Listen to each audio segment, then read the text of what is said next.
how you guys doing? This is Ahmed again. It is August 7th, and we're not going to talk about local politics and Kamala Harris uh,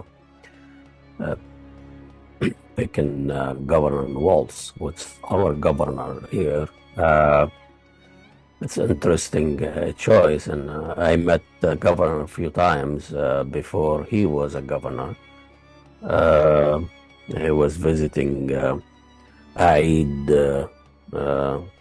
celebration at the US Bank Stadium. As you say, very folky guy, and probably he rather to be fishing Lake Superior or wherever than getting really in dirty politics. But it's a circus. We just let that unfold. I want to talk about the assassination of Ismail Haniyeh, the Hamas political chief in Iran. It really is interesting tragedy here. The place and the murder or the victim, Mr. Haniyeh, in Iran, in capital, after uh, uh, a visit to celebrate the new presidency. The country has election. Probably the only country in the region that actually has election. To get into Mr. Haniyeh in a guest house in the capital that is surrounded by this Islamic security guard and the most secured public area in the whole Iran, or with the most secure building. It's fascinating. And it has to have an insider to get to this. Regardless of the version of the Times or the American, that there was an explosion in Mr. Haniyeh's bedroom. Who brought the explosion in? Who knows exactly when he's going to get in there? Who knows exactly where he's going to be? Explosion was smuggled as a Times version 2 months before the assassination. Even with the Iranian version was contested, the American version that was a short-range missile. Somebody has to be involved, an insider. A Fredo has to be involved. And let me just get some background what I'm getting at here. You all saw the classic film Godfather. And I'm not making an analogy, in a historical sense or any relevance, but to give you the idea, the Vito Corleone, the head of the Corleone family, after an assassination attempt on his life, he's recovering. He's just out of the business, the family business now. He's old and injured and sick. And he has a conversation with his youngest son, Michael, which really was not his very choice, but he was telling his youngest son, grooming him to and preparing him to do family business, understand the mentality of the gangsters and the Mafia. And he was telling that that the other family, the Brazili families, they're going to send them somebody you would trust. Now listen to me. Whoever comes to you with this Berzini meeting, he is a traitor behind that attempt on his life. Don't forget that. And later on, it turned out to be the middle son, Fredo. The guy was just marginalized and never been taken serious. And he just kept as a pimp and entertaining guests in Las Vegas hotel business.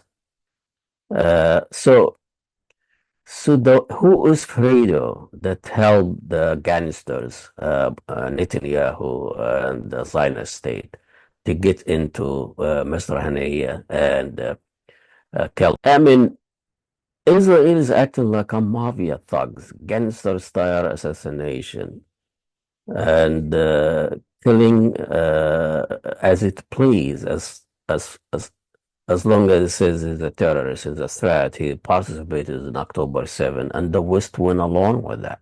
They don't contest it that. They always take that Zionist narrative.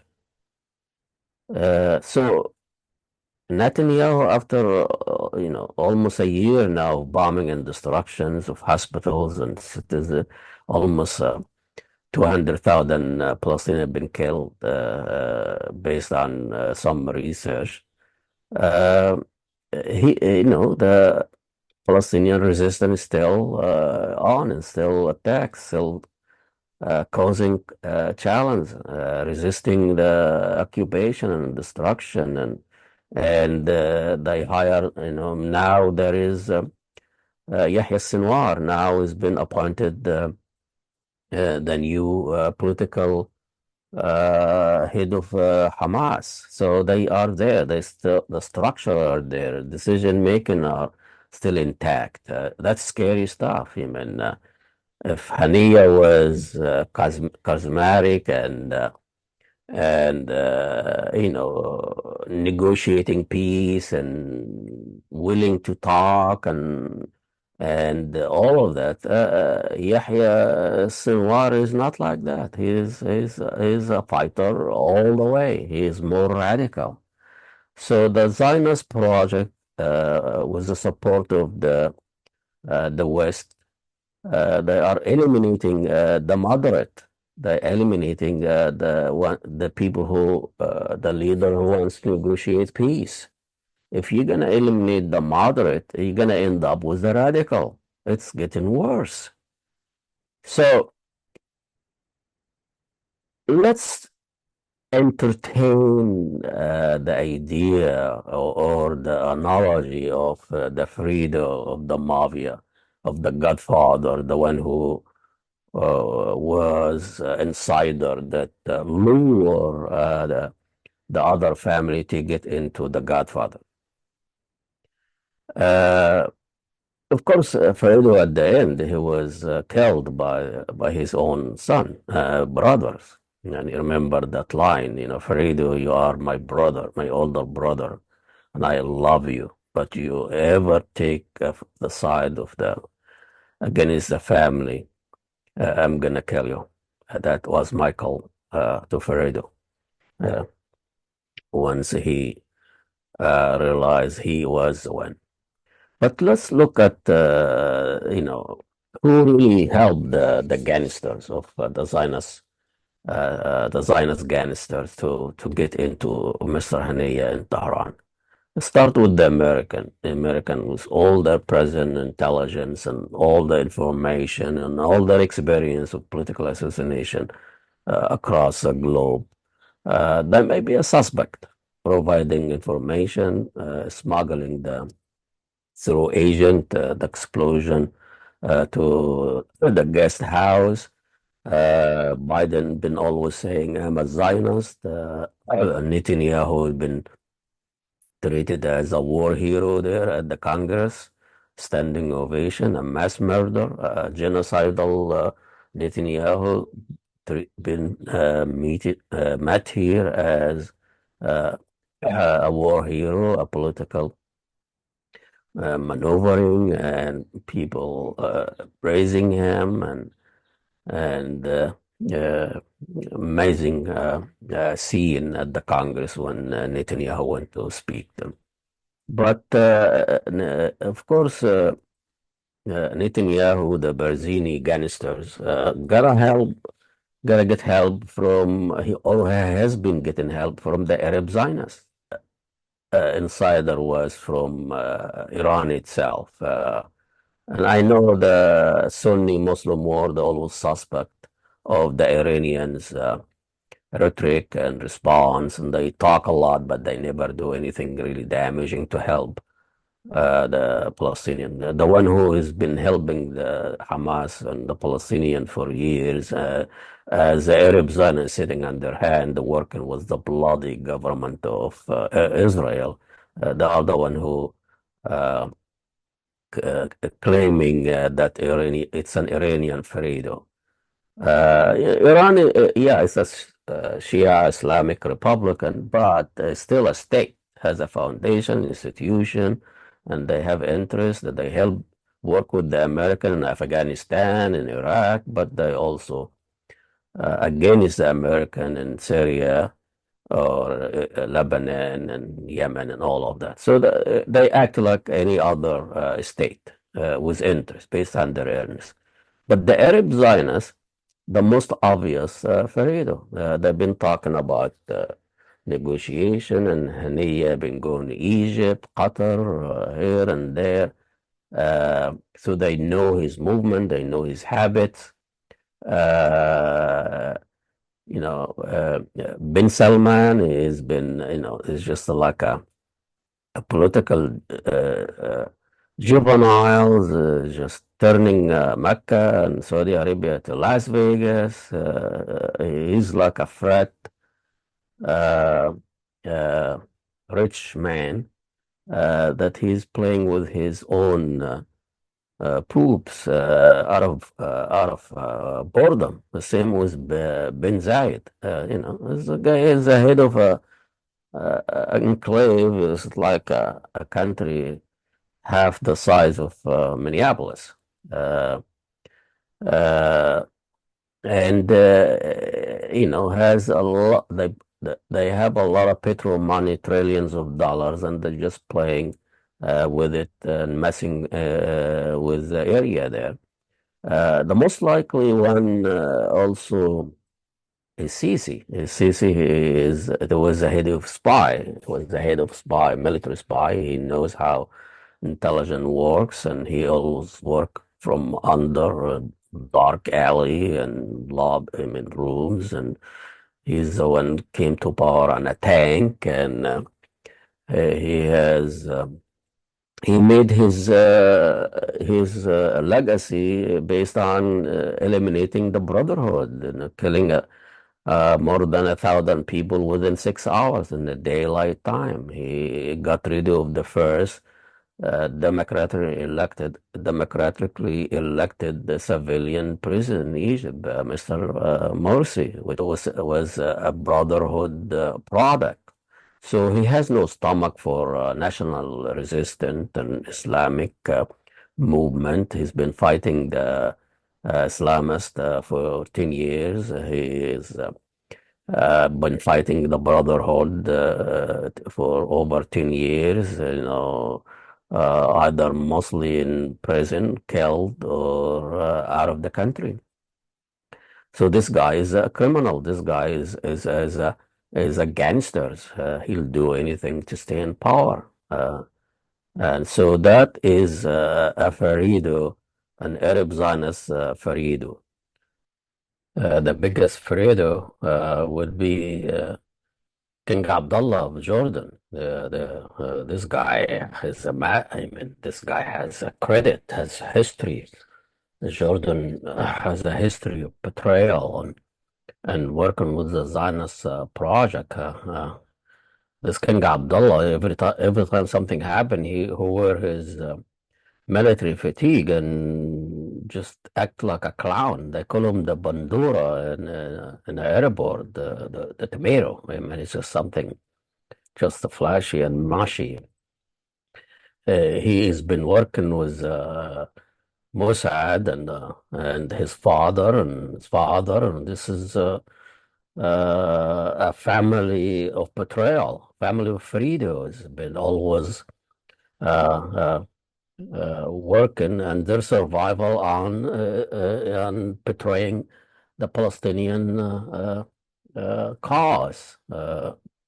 So he is a big Fredo. As the head of Palestinian Authority, transformed the Palestinian Resistance Movement (PLO) into Israel's agents and controlling and killing and arresting their own people. really Abbas uh, has all the character of Fredo, personality, and just insignificant uh, leader, just there to announce condolences after an assassination or Palestinian killed, and in front of him, he read it for a few times and go back to his palace or villa and cash his check. So there are a lot of Faridos going around, and you know because Haniya really and the Palestinian resistance symbolized the last Arab hero who resisted the aggression, Israelis' aggression and the Western domination in the area. And those Faridos, this Arab Zionists, don't want heroes. They want a businessman with a suitcase, a businessman with money, building borgs and bridges and turning Mecca to Las Vegas and Dubai to Hong Kong. I'm not interested in building a society and human rights and you know that. So, freedoms of the world united. Palestinian resistance is an idea. You can kill leaders, but you cannot kill ideas. Ideas will stay, will get stronger as long as there is an occupation, as long as there is apartheid regime. There'll be always resistant. There will be always uh, fighting and war, and no justice, no peace. It's just what's happening here. It's happening, in Palestine, in the Middle East. We all hear about Sheikh Hasina of whatever her name was, of Bangladesh for over 20 years, a dictator with dictatorship. She escaped. People toppled her the same way they toppled Ben Ali, who escaped in Tunisia, who escaped to Dubai. Same thing, Egyptian toppled Mubarak. People will rise when you, and this is going to happen in the Arab world. Those Arab Zionists going to be gone. And next Arab Spring is going to be bloody. It's going to be with no leader, with no center, with no even clear idea other than just getting rid of those dictatorship, those Arab Zionists. So I wouldn't celebrate too early. Now Netanyahu is hiding in a bunker somewhere. Threats coming from all directions. And if Netanyahu think by killing a few Palestinian leader and Hezbollah leader or whatever, and declare victory and go and negotiate and kind of save his face, that's not going to happen. Yahya Sinwar is not doesn't play games. And this guy is a fighter. He's been in prison many times. He believes in his cause and his justice. And unless the Israelis military and occupation ends and the Israelis release thousands of Palestinians and detained without any due process, report about raping children and raping prisoners. And the Western media ignore on all of this and focusing on lies by the Israelis about in October 7 that was raped and Hamas raped this and this, and it's all lies and all unproven. But they focus on lies and turn it to truth, and the truth turn it to lies. This is where we're living there, and this is the Arab. There are too many freedoms to go around who have failed the Palestinian people for years, the enabler of a gangster state of Israel to carry on the assassination of Mr. Haniyeh. Don't forget that. I will see you next week. Please subscribe, help us if you can, log on our website and donate, and we would appreciate that. Any donation would help. Ahmad Sarad again. We'll see you next week.